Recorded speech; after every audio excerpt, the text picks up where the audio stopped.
تو اللہ نے مدد ان کی کیسے کی؟ اسلحہ بھی نہیں ہے، اسباب بھی نہیں ہے۔ آپ لوگ یہ سمجھتے ہیں کہ ہمارے پاس کچھ بھی نہیں ہے، ہمارے ساتھ کوئی چل بھی نہیں رہا، کوئی معاون نہیں ہے، ہمیں اسباب کوئی نظر نہیں آتے، مقدمات ہیں، جیل میں قید ہو گیا ہے، بند ہو گیا اندر، اب جیل سے نکل ہی نہیں سک رہا کوئی ناحق آپ کا قید ہو گیا ہے، کوئی گم ہو گیا ہے، کوئی اغوا ہو گیا ہے، کوئی آپ کا کیس چل پڑا ہے، کوئی آپ کا فیصلہ نہیں ہو پا رہا۔ اب آپ ان ساری صورتوں میں بدر کو سامنے رکھیں، جب سامنے اسباب کوئی نہیں تھے، تو اللہ تعالیٰ نے کیا فرمایا صحابہ کے متعلق، اس جماعت کے متعلق؟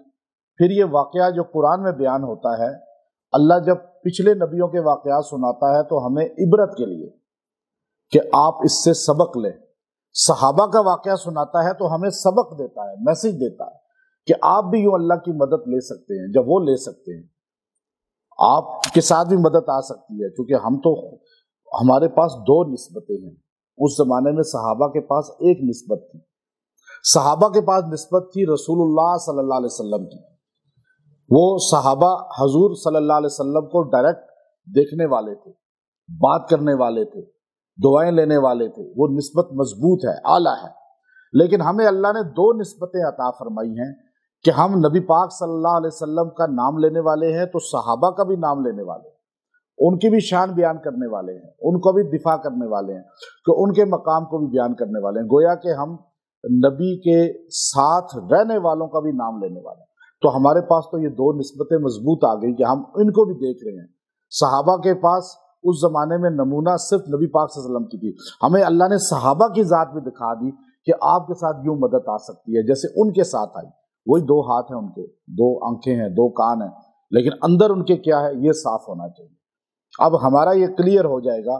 یاد رکھیں یہ جتنے قرآنی وظائف ہیں، جب تک آپ کا دل صحابہ کے لیے صاف نہیں ہوگا اس وقت تک اس کا اثر نہیں ہوگا۔ کیوں کہ یہ ساری قرآنی آیتیں ہم تک پہنچی ہیں انہی کے ذریعے، تو ذکر بھی انہی کا ملتا ہے بیچ میں۔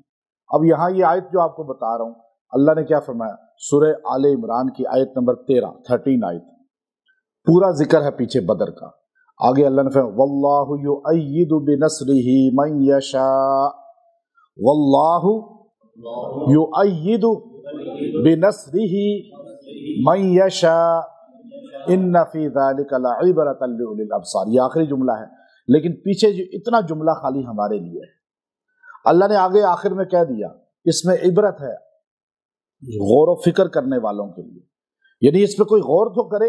اب خالی یہ تو نہیں بس تلاوت کی میت کے لیے قرآن پڑھ لیا، قبر پہ پڑھ لیا، تیسرے سون میں پڑھ لیا، چیلم میں پڑھ لیا۔ عبرت کہاں آپ نے حاصل کی؟ غور و فکر آپ نے کہاں کیا؟ غور و فکر یہ ہے جو میں آپ کو بتا رہا ہوں کہ قرآن میں اللہ یہ کیوں بیان کرتا ہے، یہ کس کے لیے بیان کرتا ہے۔ کیا قوم عاد کا واقعہ ان کے لیے تھا؟ ہمارے لیے ہے۔ خالی ہمارے لیے ہے؟ ہمارے بعد میں آنے والوں کے لیے بھی ہے، یا قیامت تک آنے والوں کے لیے بھی بیان ہے۔ تو یہ سب کے لیے اللہ تعالیٰ نے بیان کر دیا۔ تو یہ اتنا جملہ، اتنا چھوٹا سا جملہ ہے، آیت بالکل مختصر ہے، لیکن طاقت اس کی دیکھیے۔ اللہ نے فرمایا واللہ یؤید بنصرہ من یشاء، اللہ تائید کرتا ہے اپنی نصرت سے جس کو چاہے۔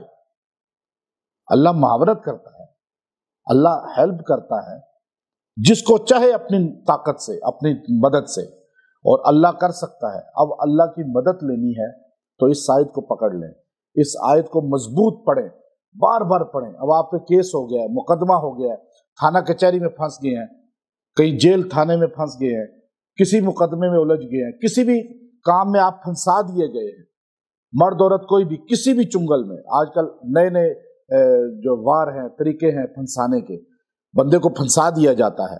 آپ یکسوئی کے ساتھ بیٹھ جائیں اور 2 رکعت صلاۃ حاجت پڑھیں، صلاۃ حاجت پڑھ کے اس کے بعد جو ہے آپ اس آیت کو 400 مرتبہ پڑھیں، اتنا جملہ واللہ یؤید بنصرہ من یشاء۔